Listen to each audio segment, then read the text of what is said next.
can have my yes with no exception. I'm laying down my right to second guessing. You can have my yes. I'm giving you my fear of never knowing whatever's coming next. I know you've got me. You can have my yes. You're the lamp, you're the light, you're the cloud that guides me. You're the way, you're the truth, you're the life inside me. You conquered my fears, so I leave it all behind. I'm running to the light.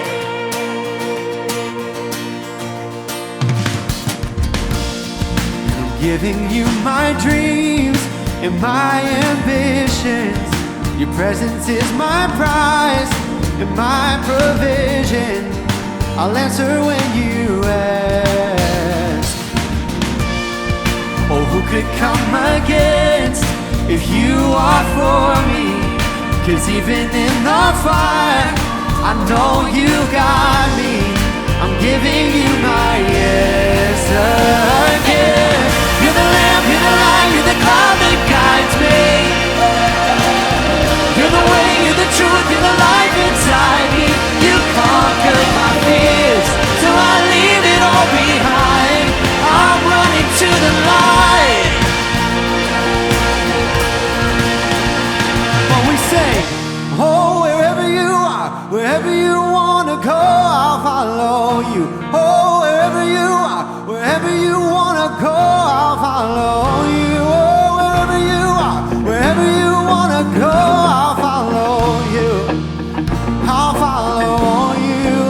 Yes, Jesus. Oh, wherever you are, wherever you wanna go, I'll follow you. Oh, wherever you are, wherever you wanna go, I'll follow. Oh, wherever you are, wherever you wanna go, I'll follow you. I'll follow you. Yeah. You're the lamp, you're the light, you're the cloud that guides me. You're the way, you're the truth, you're the life inside me. You conquered my fears, so I leave it all behind. I'm running to the light. Yeah. Oh, I'm running to the light. Oh, I leave it all behind. I'm running to the light.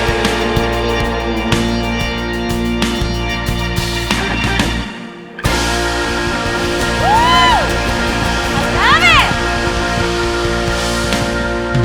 Oh my gosh. Okay, we gotta clap for that again. Don't you guys want to start every day that way? So good. Well, welcome to Kensington, Orion. How are you guys today? Oh my gosh, come on. You gotta be more awake than I am. I'm just saying. Come on. Good morning. Welcome to Kensington. How you doing today? Yes, I love it. Okay, that was great. Now you guys can sit down.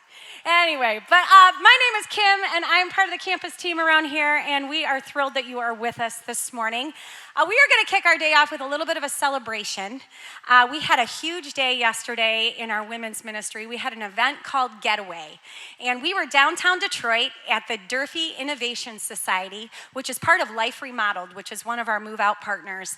And we just had an amazing day. All of our campuses were represented from all across Kensington. We had almost 200 women come together and find out what it means to be uniquely designed by Christ. Here's some of our photos. We had so much fun just being together in a community of women. We haven't done that in almost, come this spring, it would be almost 2 years. So it just felt so good to come together, to worship, to hear the truth, and to just be in community. It was a beautiful day. Shauna, who is our new teaching pastor for all of Kensington, this day was her vision, and she just crushed it. So ladies, were any of you able to be with us yesterday? Who's here? Come on. I see some hands. Ow, I see some sweatshirts and some swag. It was an awesome day. If you have not participated in one of our women's events before, you are going to want to make sure you have a front seat for the next one. So glad to those of you that could be with us. Next, if you haven't noticed, we have some big flags out in the lobby. It is connection time here at Kensington. Fall is our time to get connected into a group. So it's not like, hey, are you in a group? It's, hey, what group are you in? Because we want everybody here to feel like they have a place.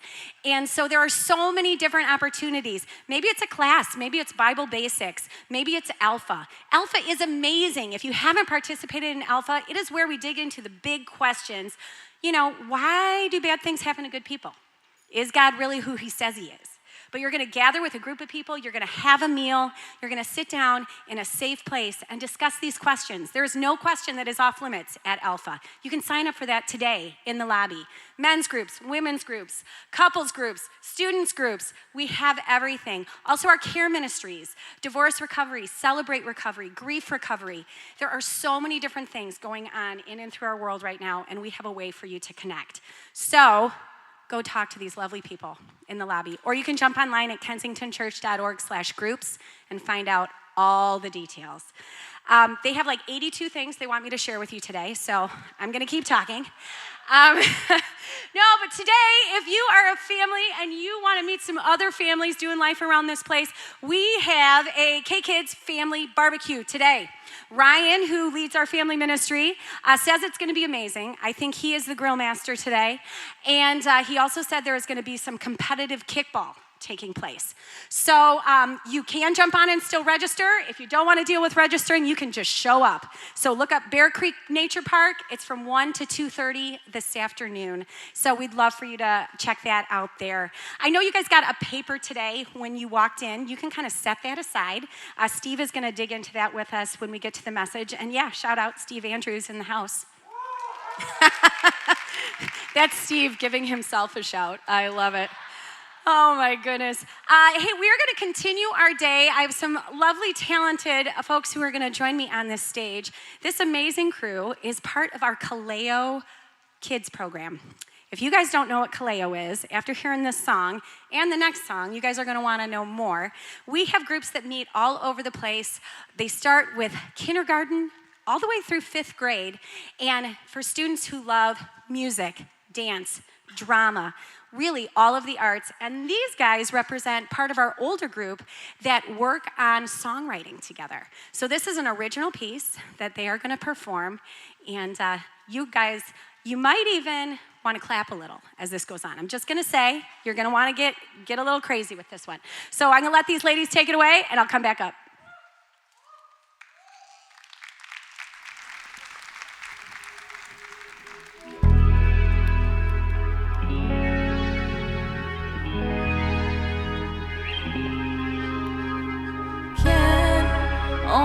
See what's in front of me,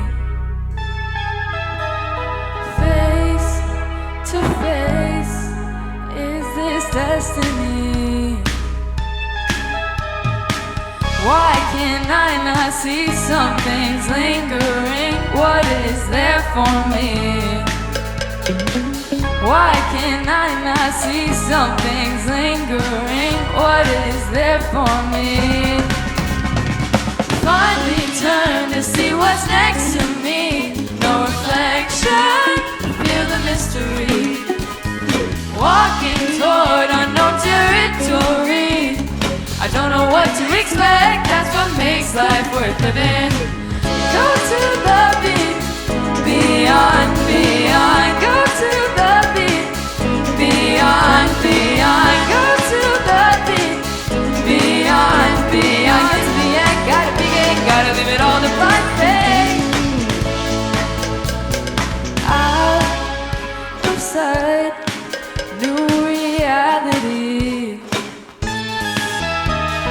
Free from me, losing gravity. Why can I not see some things lingering? What is there for me? Why can I not see some things lingering? What is there for me? Finally turn to see what's next to me. No reflection, feel the mystery.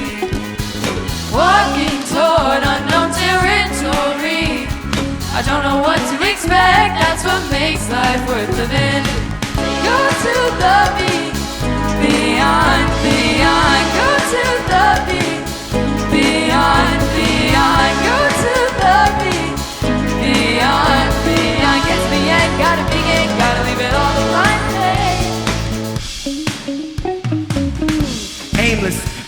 ranges. Abyss below me, I risk my only chance with no harness. Arms out, just the race, the bridge, the harmonies I miss. But soon as I try to catch my balance, I slip and fall into emptiness. Hold this abundant gift, blindfolded, a broken mirror. I don't know what reflection is. Superstitious beyond the mist, I go beyond the limits you can find me with. Hold on, keep the beat on, I go beyond neon skies. Northern lights, I hold when dangers rise. Gifted me in art that I cannot define. Pause for the blessing in sight. And if you go to this beat up, it'll give me some hype. I live in the beat, I live in the beat.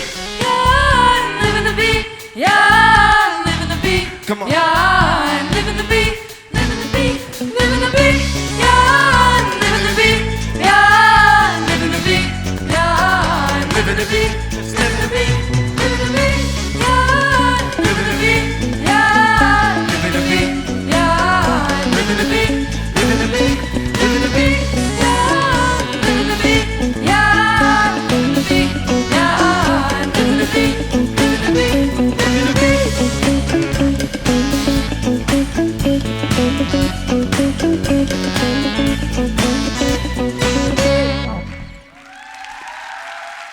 All right. See, I told you guys to get you clapping, right? Can you guys believe this talent? All right, keep clapping for them. Come on, come on, come on, come on. Oh my gosh. And this was Arthur doing the rapping. Arthur was an intern for us a few years back, and can you believe the gifts that this man is pouring out on this stage? And he helps to lead part of what is going on with all of the songwriters. Do I have that partially right, Arthur? Love it. So good. All right, one more clap for these guys as they head out of here. Yeah, so don't forget, if you have a student, all ages, who is interested in the performing arts, singing, dance, drama, any or all of the above, we would love for them to check out Kaleo. All the information is right on the website. Check that out. If you have any questions, come and check things out at the hub, and we will do our very best to get you connected to those that you need to see those opportunities for your students, okay? We are gonna move on with our day. We are in week 2 of our series called I Feel. And it really is a series that's talking about our emotions. We're kind of going all over the place, and today we're hitting a big one. Today we're going with, I feel anxious. What does that do in your soul when you hear just that word, right? I know for me, it takes me to a place, kind of shivers down my spine. I don't want to believe that I'm anxious about anything. I want to say I have it all together, and I'm not stressed, and I'm not overwhelmed, and that everything is hunky-dory and peachy. And that would not be the true reality if I was being honest and authentic. So that is where we're gonna go today. We have a really amazing song that, again, we have Kaleo performing for us that has a video that goes with it that really speaks into what that can feel like sometimes when you have all of that going on inside, but you just can't get it out. So sit back and look at this. So tell me, what's going on? Well, there's a lot going on. My boyfriend has commitment issues. My dad's just been hospitalized. My mom is continually in my business. Work sucks. And my car just broke down. So... There are many times in life when we have to deal with a lot of things. It's all about how we choose to react and deal with all that stress. Turn off the TV, it's starting to freak me out. It's so loud, it's like my ears are bleeding. What am I feeling? Can't look at the ceiling. This light is so bright, it's like I'm overheating. It's mine, is it mine? Who am I to judge? Oh, I should be fine, but it's all too much. I get overwhelmed so easily. My anxiety creeps inside of me, makes it hard to breathe. What's come over me feels like I'm somebody else. I get overwhelmed so easily. My anxiety keeps me silent. When I try to speak, what's come over me feels like I'm somebody else. I get overwhelmed. All of these faces, don't know what space is. Crowds are shut down, I'm overstimulated. Nobody gets it. Say I'm too sensitive, I can't listen cause I'm eyeing the exits. Is mine, is it mine? Who am I to judge? Oh, I should be fine, but it's all too much. I get overwhelmed so my anxiety creeps inside of me, makes it hard to breathe. What's come over me feels like I'm somebody else. I get overwhelmed so easily, my anxiety keeps me silent. When I try to speak, what's come over me feels like I'm somebody else. I get overwhelmed.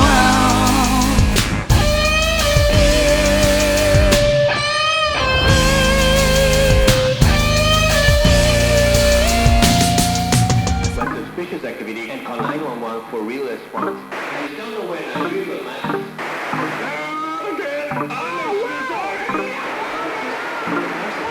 This mind isn't mine. Who am I to judge? Oh, I should be fine, but I'm not. I get overwhelmed so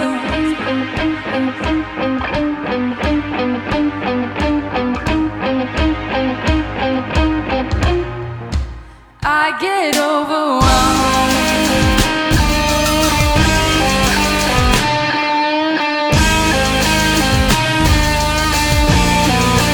I get overwhelmed. And how does that make you feel?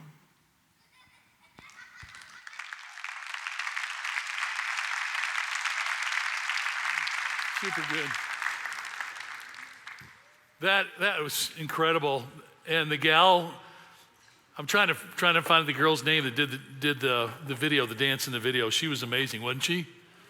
That was really well done. Thanks, guys. Well, I should be fine, but it's all too much. I should be fine, but I'm not. That's the song. It's really powerful.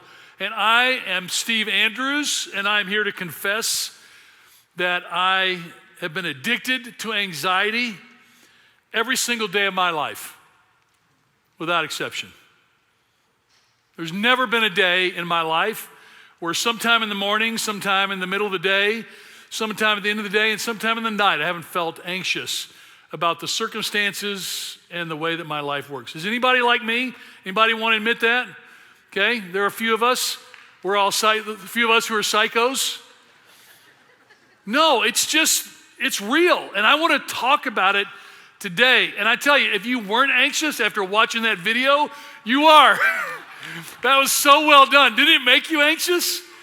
And it's funny, preparing this week, I was supposed to be at Clarkston today. Cliff Johnston was supposed to be here, but two of his daughters tested positive for COVID yesterday afternoon. So they're at home, locked down, and it created anxiety for me because, you know, Cliff's wife, Angela's on her second kidney transplant, and just concerned about her not getting COVID and all that. So just, there's always stuff to worry about. And I've worried about it from the very beginning. And so I'd like to start today by doing the only thing that's ever worked for me, which is just to cry out to the Lord when I'm anxious. The people have a million tips. The one that's worked for me is to begin by acknowledging my anxiety and my concern for the world and by just bringing it to the Lord. So would you do that with me as we begin the day? Father, I want to thank you that you say that when we call out, you hear us. I want to acknowledge that life is intense and it's scary. And for me, it's been cause for anxiety that I've had to continue to release to you. And so I'm just releasing Cliff and Angela and praying that you'd wrap your protective arms around them and the girls. And I would say for all of us that are here today, people that are on stream, that you give us a new way to see our lives in a way that we haven't seen it before. In Jesus' name, amen. So here's how I want to start the day. I want to start it off with this sheet of paper. You got a sheet of paper and a pen? I'd like for you to go ahead and just fill this out with me. And then when we're done, we're just going to pass it down to the end of the rows. It's completely anonymous. No one will know what you've marked. These are the boxes. So let's just go through them, and if they apply to you, I want you to mark it. First one is I feel alone. If that's what you're feeling right now, just put a check or an X. Number 2, no one would love me if they knew what I've done.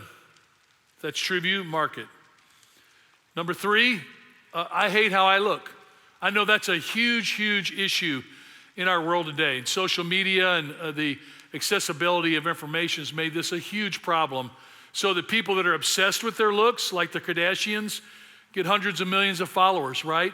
Because what is it except an obsession about appearance? It's really fascinating. And I understand that because I realize not everybody can look this good. So I feel compassion. Number 4, this is actually one that I check. I've used food to cope, either restrictively or excessively. I'm depressed. It's been a journey, a lifelong journey for me with depression. My identity is based upon the success or future of my children. I'm sure none of us have ever done that. I feel like I don't have any friends. Mark that if it applies to you. Next one is I regularly drink too much. That might actually even be hard because a lot of the people that I'm in life with, it took them a long time to get to the point where they realized they were drinking too much. So if you're not sure, probably wise to check the box. I've had panic attacks. I worry for the well-being of my child.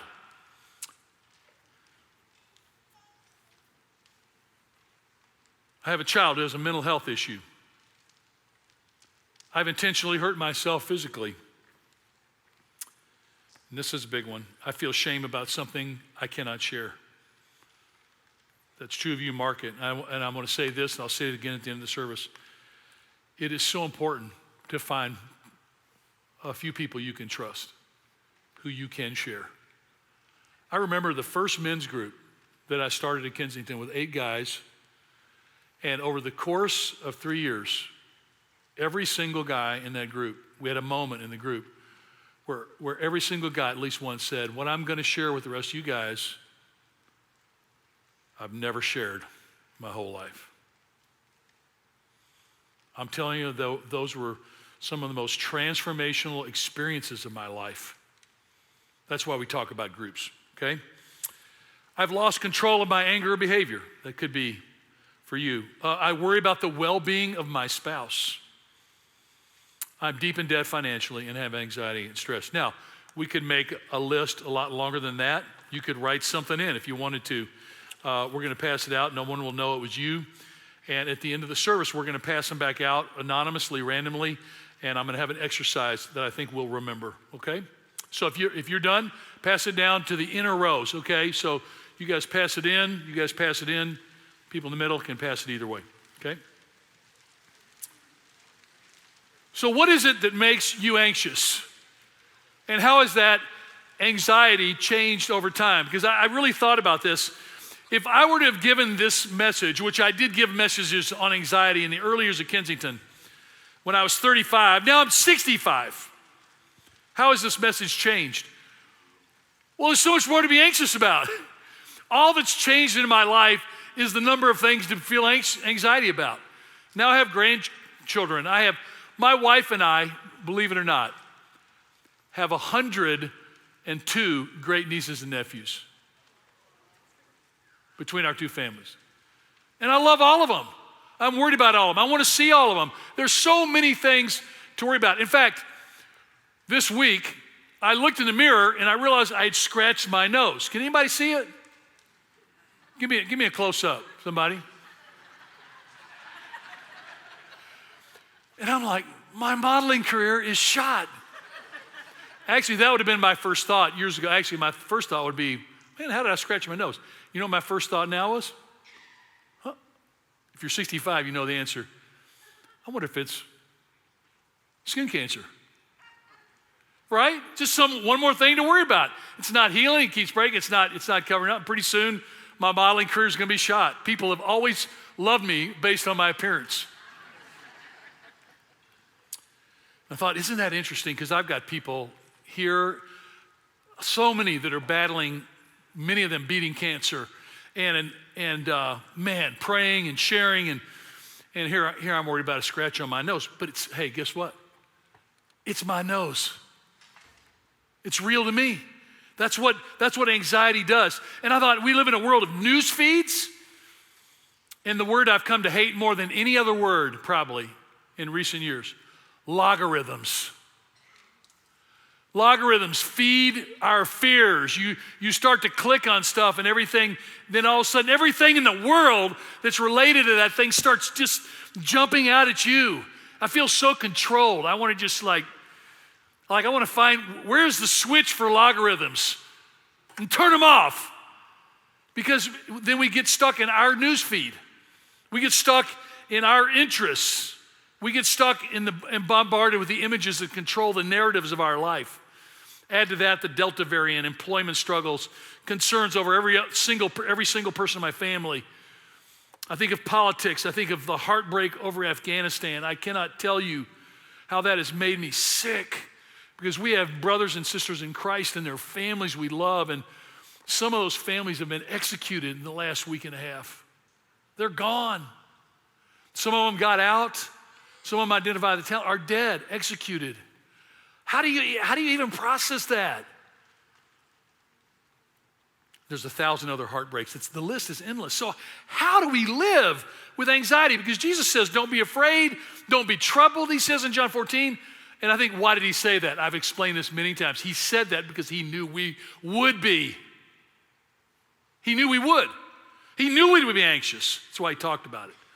And sometimes, I would say one of the things that's made me the most anxious is I have people in my family and my extended family who disagree on everything and half the time are mad at each other. Do you might have a family like that? Am I the only sick family?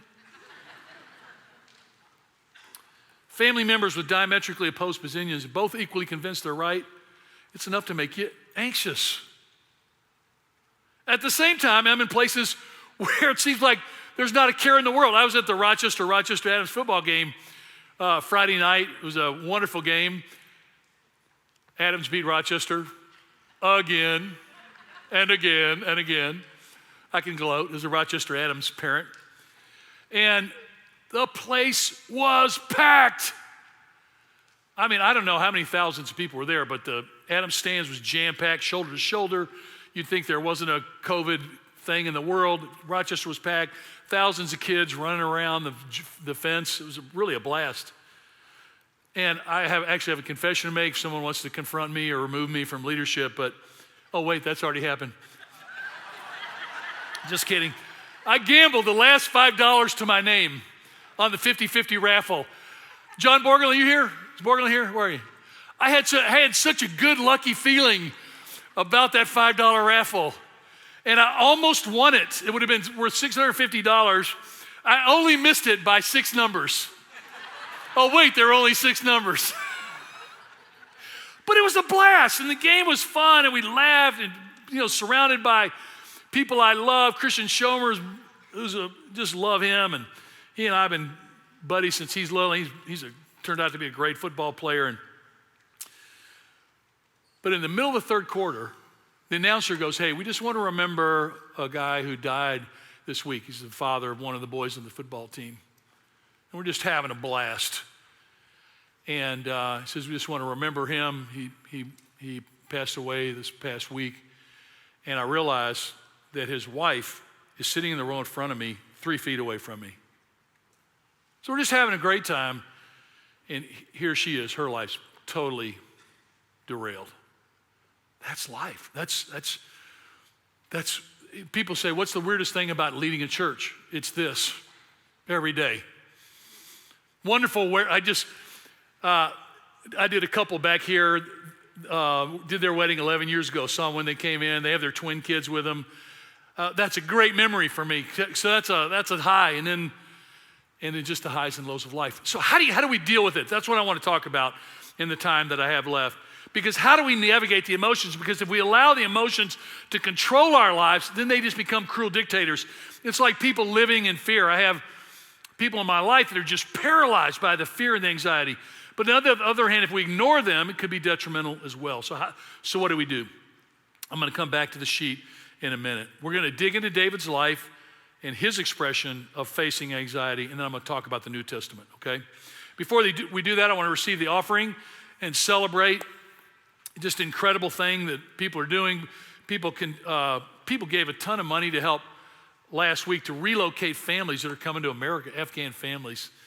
And I just am still constantly overwhelmed by the generosity that I've experienced for over 30 years in this community. It's amazing. It's unbelievable.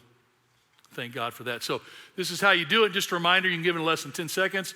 Unless you're over 40, then it takes a minute and 40 seconds. That's okay. You don't need to be embarrassed as you sit there and go, wait, I know it was in here. What did they say to do again? They took away the screen too fast. Anyway, fun. I'm making fun of myself. So this anxiety is a part of life. Even my eight-year-old granddaughter was feeling it last week. She was feeling stressed out about some demands that her mother, who's my daughter, our firstborn daughter, was making on her. And she's like, we were walking at a park. She's like, Gimpy, I think I want to come live with you and Gaga. I'm like, okay. Well, when your mom and dad kind of miss you and your brother and sister, wouldn't that be kind of sad? She says, well, it's a lot more fun at your house. Okay, not as funny to you as it was to me. I thought that was really funny. But it's like, already she's got the stress of living in a family, demands of her mother. That's the way it is. And that's what we all have. I've just learned this. No one is exempt from this. And all those people having a blast at the football game, they're like everybody else. Internally, struggles are happening. So last week, we talked about David being chosen as the new king of Israel. And what was interesting is he didn't instantly become the king. It was actually years and years and years before he became the king, even though he was anointed king. But Saul was still on the throne.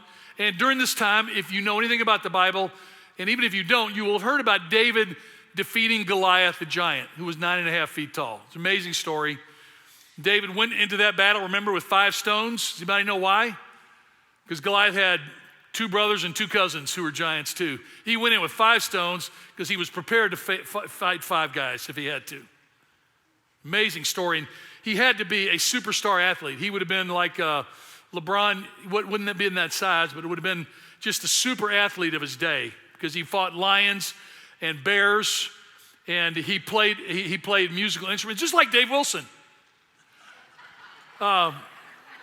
Playing music, winning battles, defeating bears and, well, maybe not bears and lions. I don't know. That's not even funny. Okay.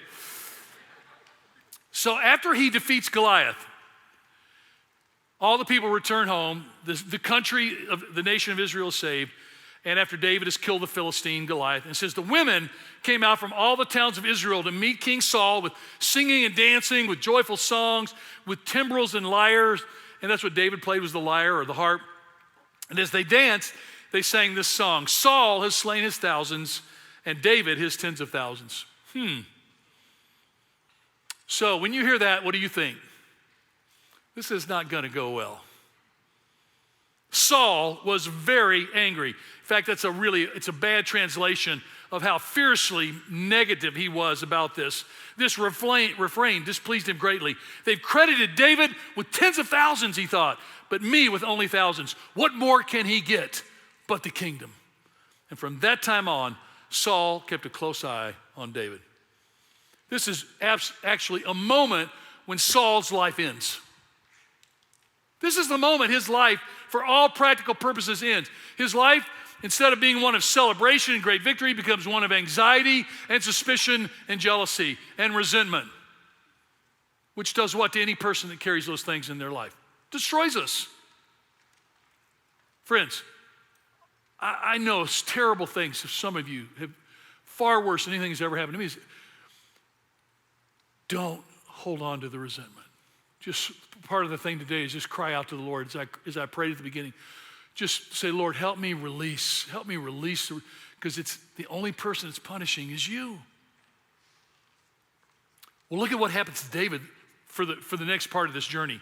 In 1 Samuel 18, it says, when Saul realized that the Lord was with David and that his daughter Michal loved David, David got Michal for a series of incredible feats of creating safety for the nation of Israel. That's how he received Saul's daughter in marriage. But it says Saul became more afraid of him, and he remained his enemy the rest of his days. It gets worse. Saul told his son Jonathan, who was David's closest friends, and all the attendants to kill David. Jonathan wouldn't do it, thankfully. Another part of 1 Samuel, an evil spirit from the Lord came on Saul. Saul couldn't sleep at night because he was anxious, right? He didn't know how to cast his cares upon the Lord. So David would play the harp, and it was one of the few things that would soothe Saul. So one of these moments, David is playing, and Saul is sitting in his house with his spear in his hand, and an evil spirit comes on him, and David's playing the lyre, and Saul tried to pin him to the wall with his spear. That's no way to treat a musician. But David eluded him as Saul drove the spear into the wall. And that night, David made good his escape. Look at the very next verse. Saul sent men to David's house to watch it and kill him in the morning. And then the last one I'll share with you, just to give you a feeling. I want you to think, as you're thinking about it, think of David's level of anxiety. It says, David stayed in the wilderness strongholds and in the hills of the desert of Ziph. Day after day, Saul searched for him. Saul stopped leading his kingdom and started searching in the wilderness. And by the way, in this wilderness, this desert of Ziph, in April, Justin Warrens and I are going to take another group of men, whoever wants to go, and walk in the footsteps of Jesus in Israel. We're going to go. And we do a fair amount of walking, but we even have old guys go that can ride the bus for certain sections. That hasn't happened to me yet, so I'm still a young guy. But some of you would really love and experience, but I could take you I'm going to take those guys to the desert of Ziph. I'm going to take them to the wilderness of En-Gedi. I'm going to show them where David hid for years from Saul. It's an incredible place. Rough, man, it says day after day, Saul searched for him, but God did not give David into his hands. While David was at Horesh in the desert of Ziph, he learned that Saul had come out to take his life. And this went on and on. There's multiple stories about this. But here's what I want you to know. Can you imagine how David felt? No. Can you imagine his level of anxiety where people are hunting to murder him? The only people I know that can feel that are these Pakistani Christian leaders and their families that are trying to escape out of Afghanistan, where the Taliban has said, we know where you are, we know who you are, we're coming to get you. They're running for their lives. David lost his family, his friendships, his home, his security, his status, simply for trusting God and living a life of faith as a young man. Now, David as an old man was not living a life of faith. We've talked about that, done series where David was a wreck as an older guy. But as a young man, he was a force of faith. You guys that are young here, that you're young, David was probably your age. And he was like, man, I'm living for God. I'm not giving into the culture. I'm not going to give into the fear of everybody else. And I'm willing to face the consequences for following God and being a person of faith.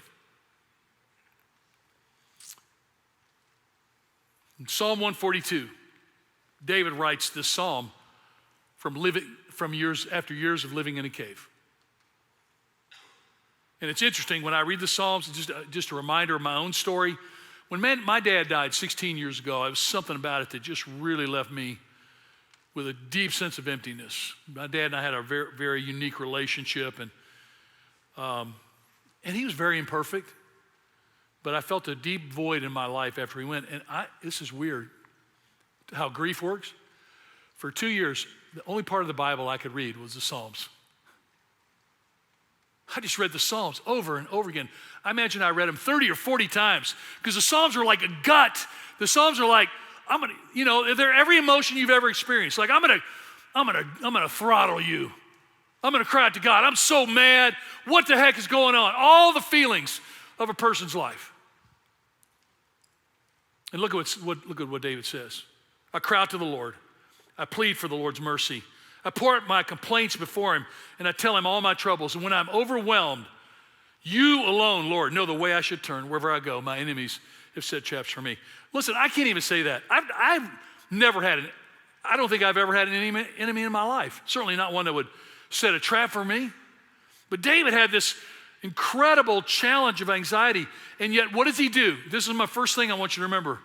Because in my life, when my kids have struggled, and I'm anxious for my children or for my wife or for friends, and I'm awake at 3 a.m, I don't have a 10-step strategy how to get out of anxiety. I mean, somebody's got that. I got 1 step. Lord, help.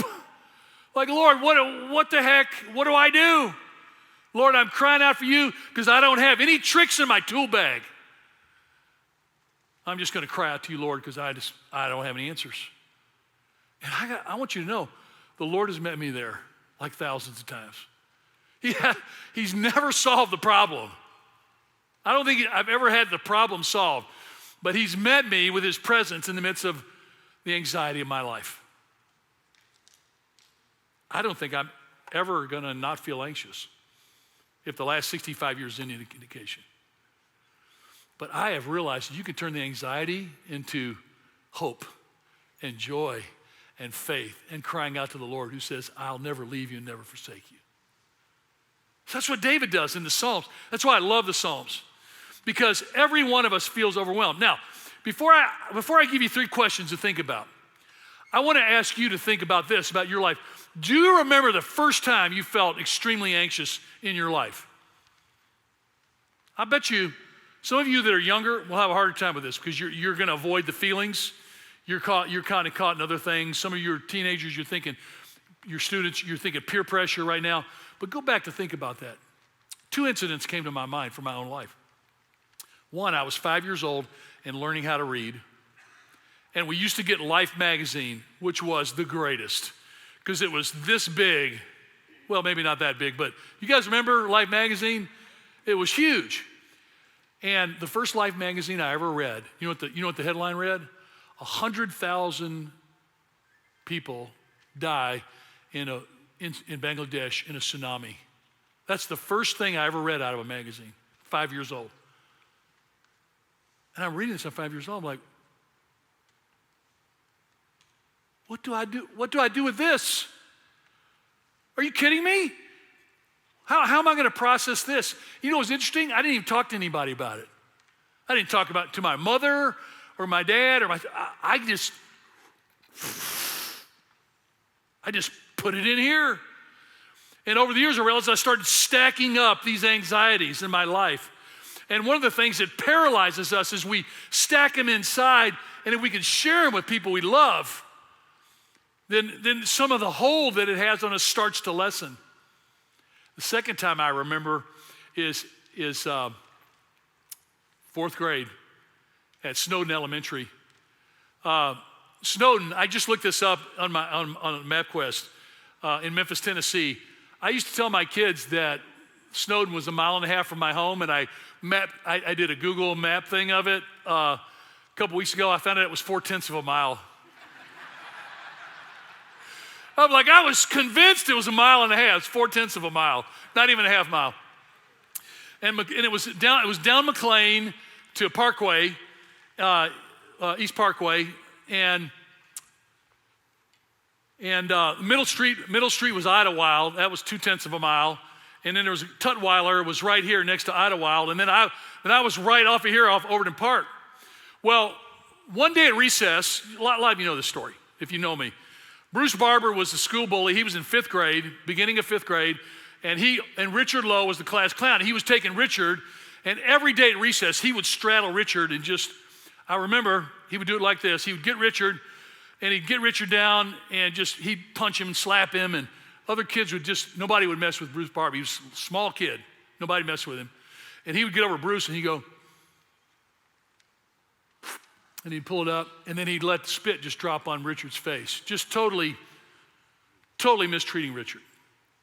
And Richard was a really, really hard case, and he would just literally let the spit. And so one day, I'm 4th grade, I'm just like, I grew up, my dad was Chubby Andrews, I remember Dad at the Memphis Fairgrounds pulling the car over on North Parkway and breaking up. The first time I remember, I was about 13 years old. He went out in this field. The 2 guys were fighting. There was like 100 high school guys gathered around, and he went and chased everybody away, broke up the fight.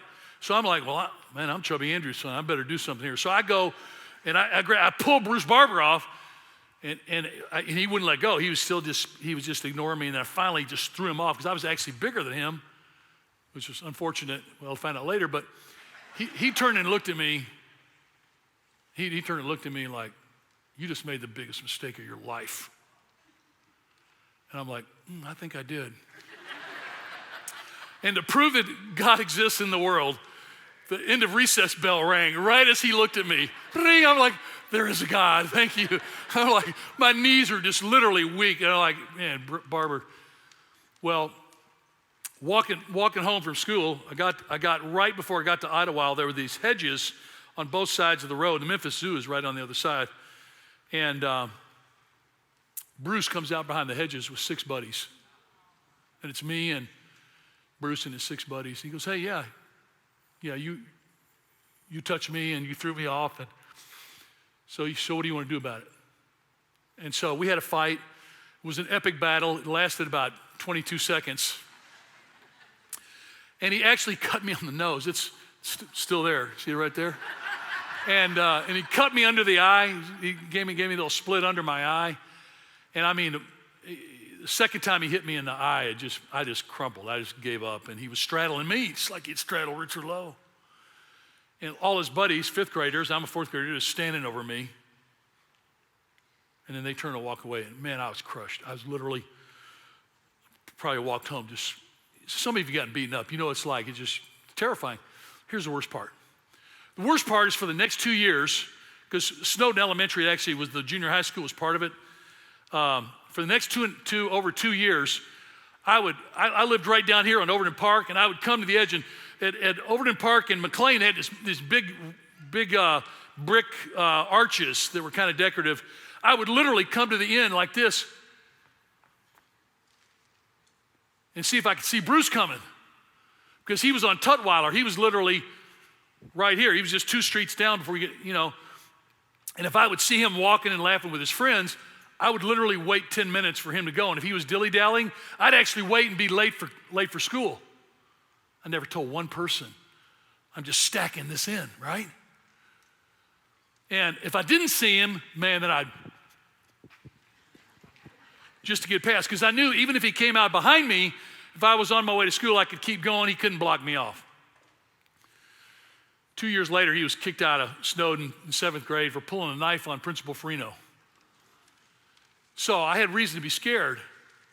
But it was more than that. It was the terror of being humiliated. It's the terror of what if. It's the terror of what happens if I come around this corner and I start walking down this sidewalk, right? It's the terror of the unknowns that rule our lives. And I find a lot of us are ruled by that.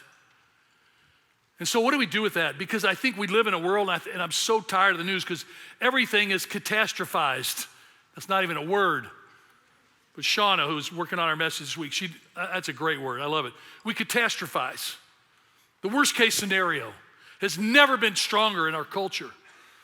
And this mental activity generates the same physiological responses that seeing Bruce Barber around the corner does.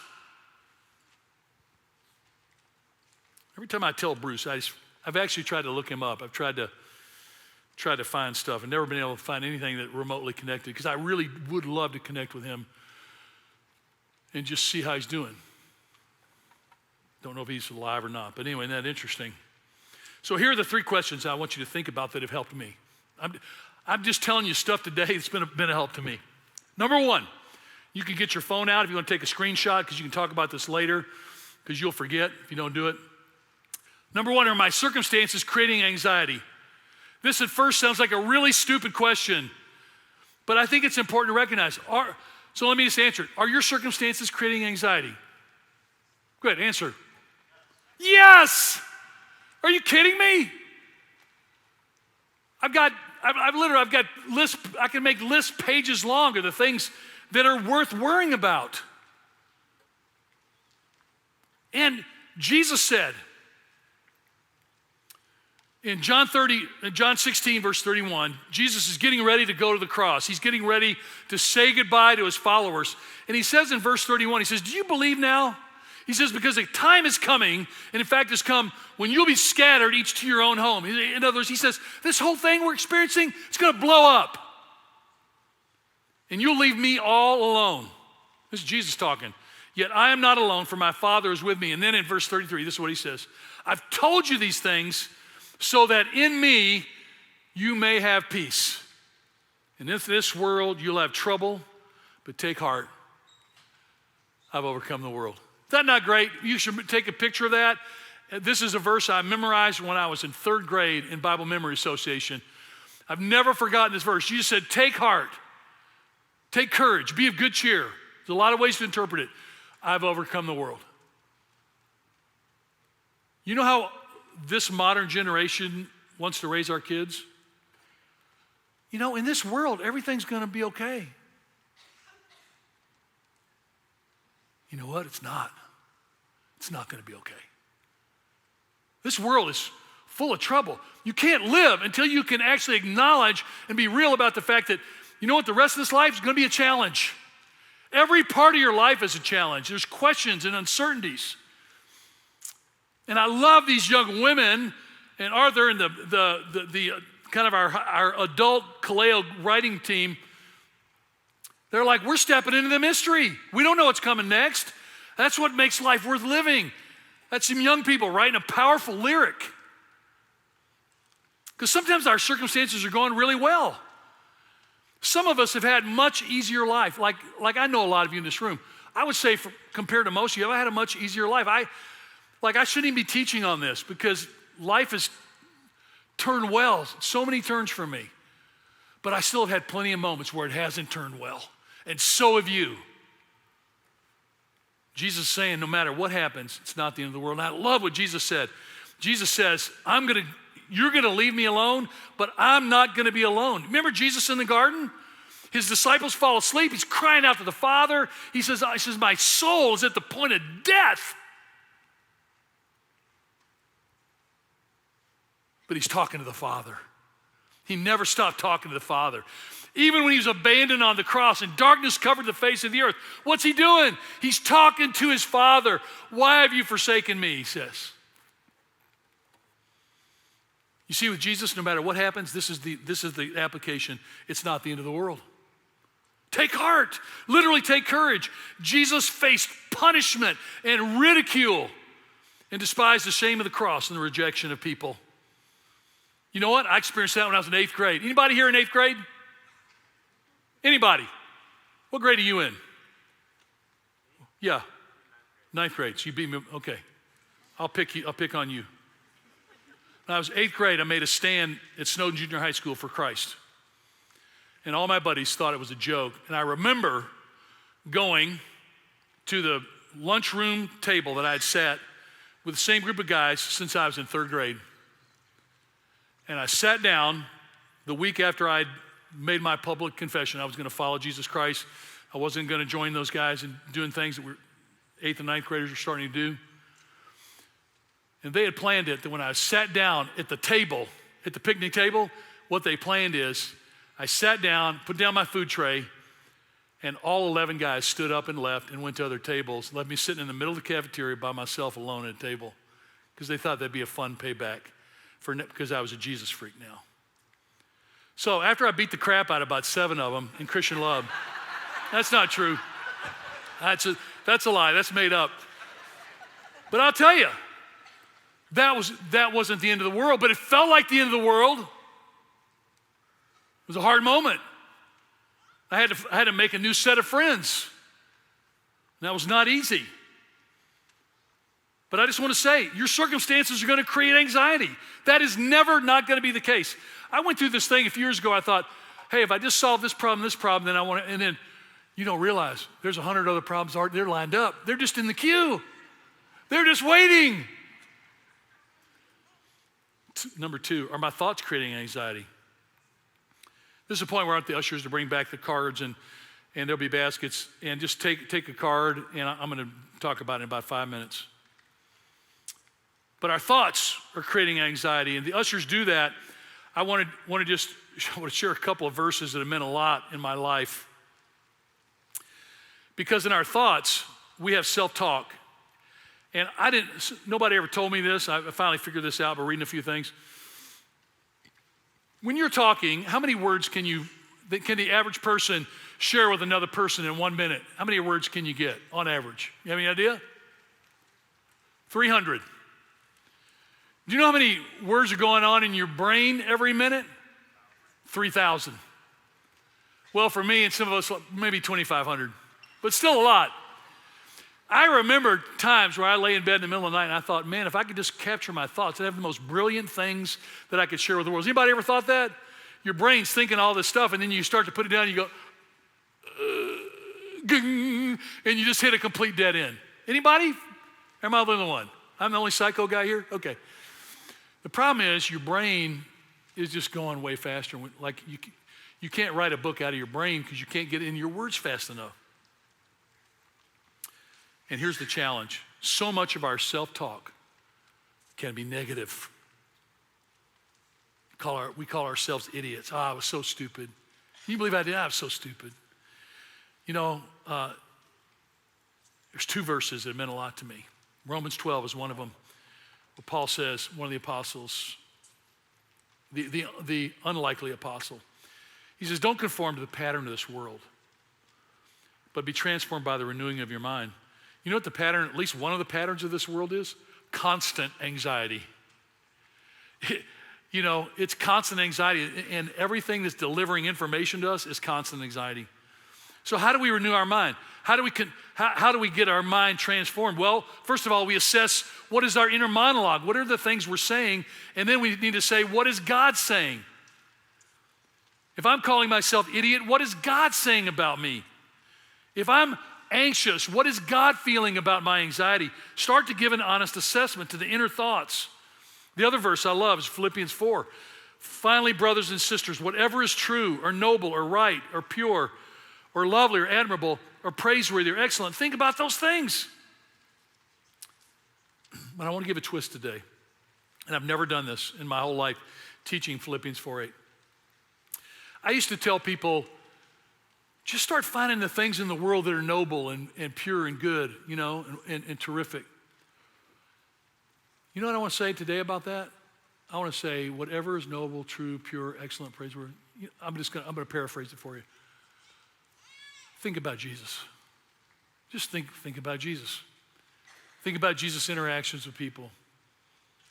Because sometimes you can't find the noble and the pure and the excellent. Sometimes it feels like anxiety is all you can think of, but you can think about Jesus. A lot of you have never read the New Testament or read the Gospels. Do you realize if you read the Gospels, do you know what you would discover? You would discover that Jesus surrounded himself with unlikely people that nobody else wanted or chose. That's why when I say think about noble things and purposeful things, you know the other thing that I would say is find people that inspire you to think good thoughts. I was just talking about Borgie. You've always been a person like that for me. You make life brighter and funnier and more interesting and adventurous. Surround yourself with people who are seeking to live excellent, Jesus-centered lives. That's what we're saying. Join a group. Find one of these groups, and you say, well, I don't need a group. Well, get in a group to encourage other people. And it doesn't mean the old negative thoughts will disappear, but they have to coexist with these other brilliant thoughts about Jesus. And then lastly, this is the most important. And this again, it's going to just sound, maybe it's going to sound like third grade. Doesn't matter, because anxiety begins long before third grade. And that is one of the things that I have loved doing my whole life as a follower of Christ is answer this question, yes. And that is, am I living as God's beloved child? Because what if everything goes to hell in a handbasket today? What if everything in my life goes wrong? What if I'm like Job in the Old Testament, where he loses everything, his land, his children, he loses everything but his crabby wife. And I don't have a crabby wife. I don't want to lose her. I almost lost her. I don't want to lose her. What if it all goes? You can't, nothing, no mistake, no horrific decision can take me from being God's beloved son. You know, I'll tell you a story I've never told. I don't think I've ever told this. I've told a lot of my stories are retreads, but this is a new one. Almost been killed many times in my life, hunting, out in the wilderness, different experiences, travel in the winter, in snow. I've had a lot of close death experiences. But maybe none were closer than we went to the Kenya, Nairobi Fairgrounds in 1968 for holiday celebration. It was a great Kenyan national celebration. And we were one of the first people in line, and we got to the gate. Gate was wooden gates that were 12 feet high. And we waited and waited, and the crowd started gathering. And pretty soon there were about 20,000 people behind us. And then there were 30,000, and then I don't know how many there were. And we started to get crushed against the wooden gates. Like we were, and pretty soon I remember we were so crushed in that there were moments where I was standing between my dad and my mom and my sister where my feet weren't touching the ground. And it was starting to close in. And you know what Dad did? Dad took me in one arm, and he lifted me up out of the crowd and just pushed me against the fence like this. And he lifted Nancy, and he pushed her, and he held us like this for about 10 minutes out of the crush. And I mean, it was by this time, they were pinned, their faces were against, and I remember my dad holding us up against it. And the thought came to me, I don't think I ever felt anxious when I was with my dad. And it was an image of our Heavenly Father, right? Who says, listen, you're going to get caught in the fray, I'm going to hold you up. This is what Jesus is saying to us today, saying you're anxious, you feel like you're going to be crushed to death in the pressures of life and extremely dangerous situations. And it was like my dad was like, I may be crushed to death, but I got a chance of keeping you and Nancy alive. Jesus is saying, you don't need to be afraid because I'm going to hold you up. Because Nancy and Steve, you're my beloved son, you're my beloved daughter. That's what I want to live every day as. And that's what's given me the greatest way to live in the midst of an anxious world. And there's two verses that encourage me. One is 1 Peter 5:7. I've heard Dave Wilson speak on this probably more than any other verse over the last 30 years. Cast all your anxiety on him because he cares for you. Dave, I remember about 30 years ago in one of our first midweeks, he said, take the things you're worried about, like we listed. And he tied them to a lure at the end of a thing. And he took the fishing rod and he cast it out. He says, cast your cares, like take it and throw it to God, cast it to God. You know Dave, you've heard him give that message before. And he says, but what is the problem? The problem is when you cast something out, we always have a tendency, you're always gonna reel it back in. Man, how many times do you worry about something? Like, Lord, I'm giving that to you. And then you're like, oh crap, it's back at the end of my line, right? You tried to get rid of it. You keep peeling it back. No, but Jesus said, just keep casting. Keep bringing it to me. Keep bringing it, keep bringing it, keep bringing it. The other one is Philippians 4, where it says, don't be anxious about anything, but in every situation, by prayer and petition. This is another one. Take a screenshot. Plus, you get me. I forgot. You get me in the picture, unless you do it sideways. By prayer and petition, with thanksgiving, present your request to God. And the peace of God, which transcends all understanding, will guard your hearts and your minds in Christ Jesus.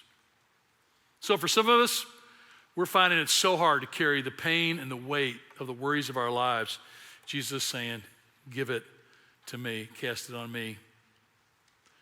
The last thing I would say about the Bible and about Jesus is this. I haven't experienced it every time, but I've had moments in my life where I gave it to Jesus. I had two different experiences this year where I didn't know if two of the people closest in my life were going to live or die. Like I was in a moment, I didn't know if they were going to live or they were going to die. And because of COVID, I couldn't be with them. It's horrible, horrible feeling. And those people experienced the peace of Christ that surpasses understanding. Kept their mind and heart guarded, and it kept mine guarded too.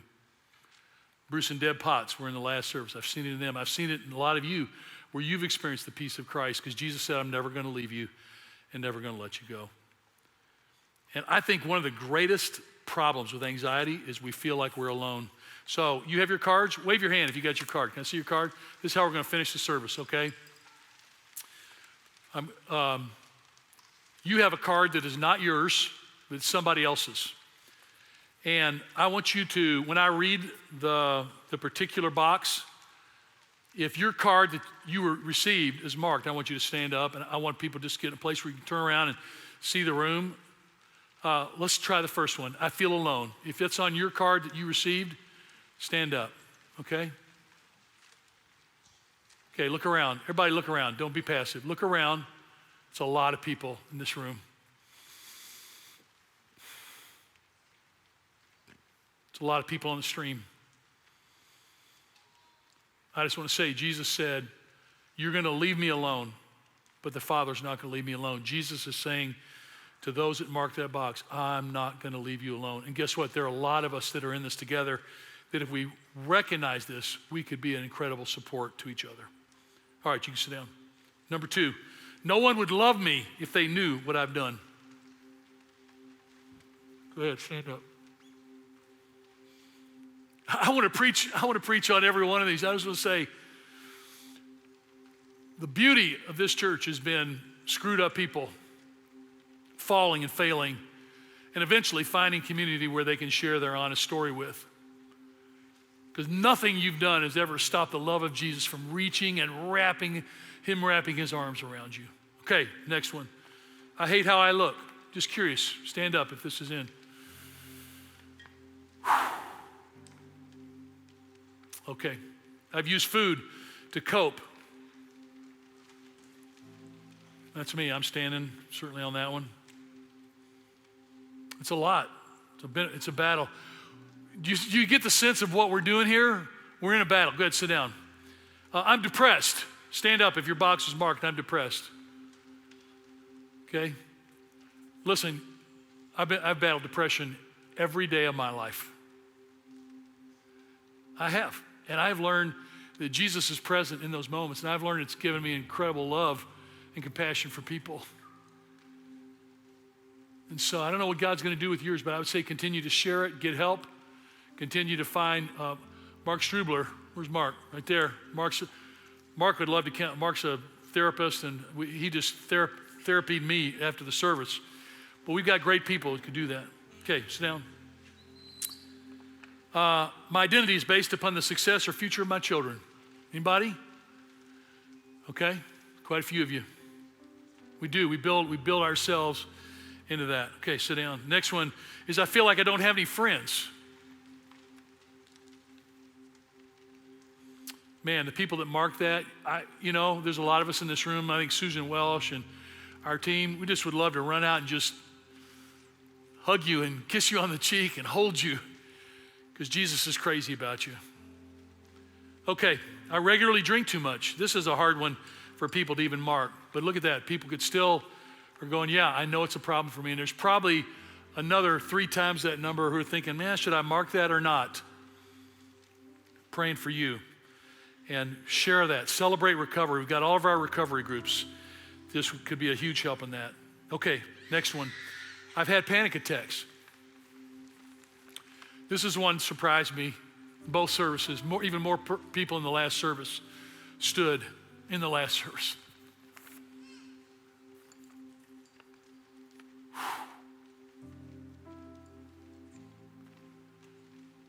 I think Jesus had a panic attack in the garden where he said, I'm so drops of, like either drops of blood or sweat like drops of blood coming from his head. It's like my soul's at the point of death.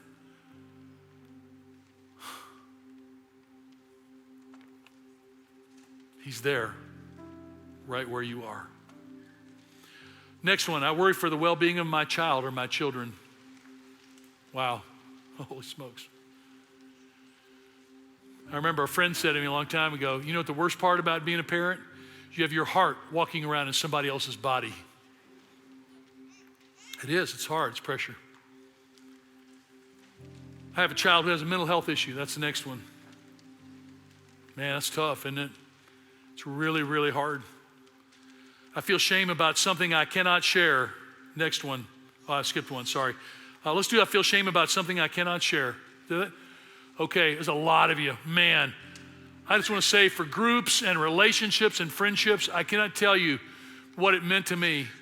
I sat down with Jeff Fore. I don't know if Jeff's in this service or not, but Jeff Four here? He texted me. I think he heard me in the last service, but I sat down and shared some stuff with him about 9 months ago. Just wept some things I didn't want anybody to know. He just loved me. You know, man, this is what the body of Christ could be. I've intentionally hurt myself physically. That was the one I missed. Stand up if that's, okay? There's some out there. Your body is precious. Psalm 139, God loves you and loves the way you're made. I've lost control of my anger or behavior. Anybody that's the next one? Are you just getting the sense that we're in this together, guys? We're in this together. I worry about the well-being of my spouse. Look at that, a lot of us. The last one, I'm deep in debt financially, I have anxiety and stress. Okay, still a lot of us. You can sit down now. Thank you. I just thought, man, what an exercise. And as we come to this last song, it was Cliff's idea to do this, and he couldn't be here. Cliff and Angela are going to be here today and talk about their journey with anxiety, which is an amazing message. I hope we get them back here to Orion where they can do that with us. But Cliff wanted to do this. This was his idea. And it just is incredible. And here's what I want you to do with your card. One, a person came up to me and said when they got their card, they could tell by the markings that it was a different card, but that person had marked the exact same boxes that they had marked in their card. And I want you to promise me, I don't usually ask you to promise me something, but whether you even believe in there's a God or not, would you go home this week and pray for this person? The card you have? Would you treat this card like it's more precious than your pension or your car or your most beloved possession? Because someone's heart,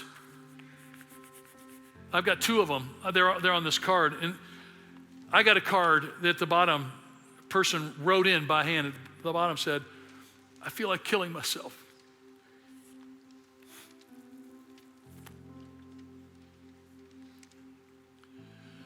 That was the last service. And I talked to Mark afterwards, and Mark was just reminding me to say, the thought of taking your life is a mechanism of your body and your mind to try to alleviate the problem, which is the pain. The problem is it's a permanent solution that just inflicts pain. He didn't say this, but I'm saying that leaves everybody else in your life in pain. And we have a lot of people in our community who've lost loved ones, taken their life. And I would just say to you, if you're in that position, that there are people that really believe could sit down with you and begin a journey with you to hear your pain and strategize with you, walk with you. Mark Strubler would do it right here. You can come up and talk to me, and I'll give you his website. You can set up an appointment, him with others. But to say, God has a way out and through. And the way through is always infinitely better than the way out. There's something beautiful about living life through that is so powerful. So I've gone way too long. I apologize for that. We're going to be a few minutes late getting out. But I think this last song that the team is doing so beautifully is a song that I remember singing sandwiched between my mother and father when I was 5 years old, 60 years ago. And I remember singing this very song, the old hymn version, not the modern version we're singing today, but the old hymn version. And I remember looking up at my dad and seeing the tears streaming down his face because he knew that Jesus Christ was going to be enough, was never going to leave him or let him go. And he knew that for you too, and he knew that for me, and I know that for you. I know that for me.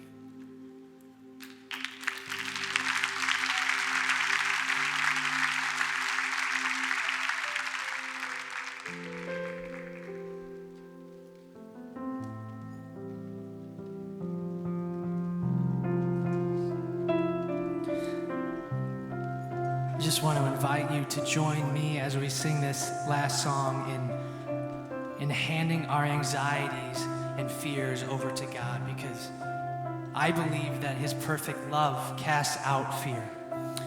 And so let's just sing that truth in this song together and release those anxieties and those fears and the strongholds that they have in our lives. Will you sing it with me? My hope is built on nothing less than Jesus' blood and righteousness. I dare not trust the sweetest frame, but wholly trust in Jesus' name. Sing it again. My hope is built. My hope is built on nothing less than Jesus' blood and righteousness. I dare not trust the sweetest frame, but wholly trust in Jesus' name. Sing Christ alone, Christ alone, cornerstone, weak made strong in the Savior's love. Through the storm, He is Lord, Lord of all.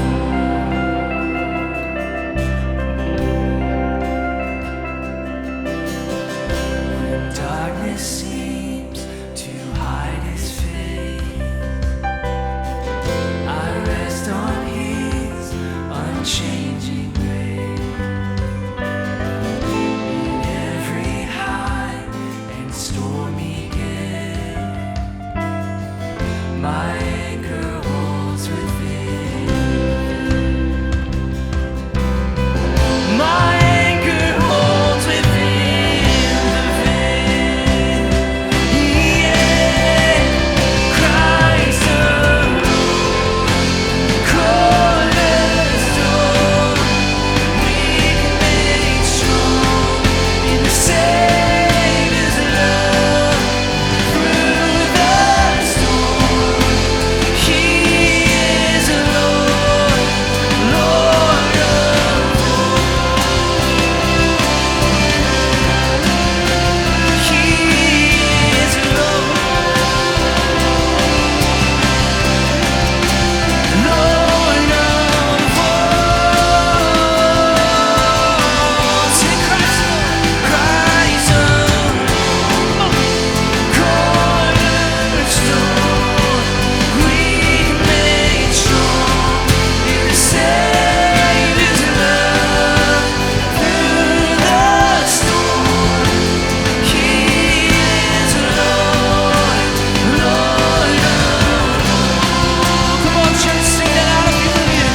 Christ alone, cornerstone, weak made strong in the Savior's love. Through the storm, He is Lord, Lord of all.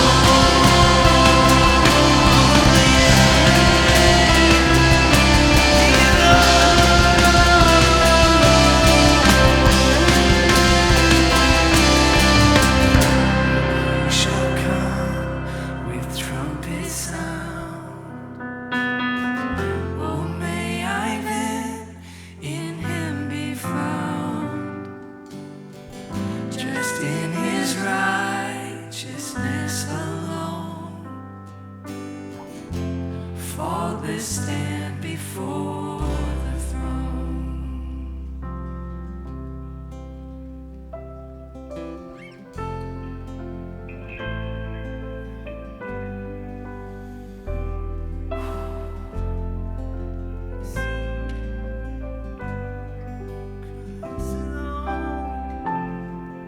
Every high, every low, You are Lord. Let's sing those words together, church. Christ alone, Christ alone, cornerstone, weak made strong in the Savior's love.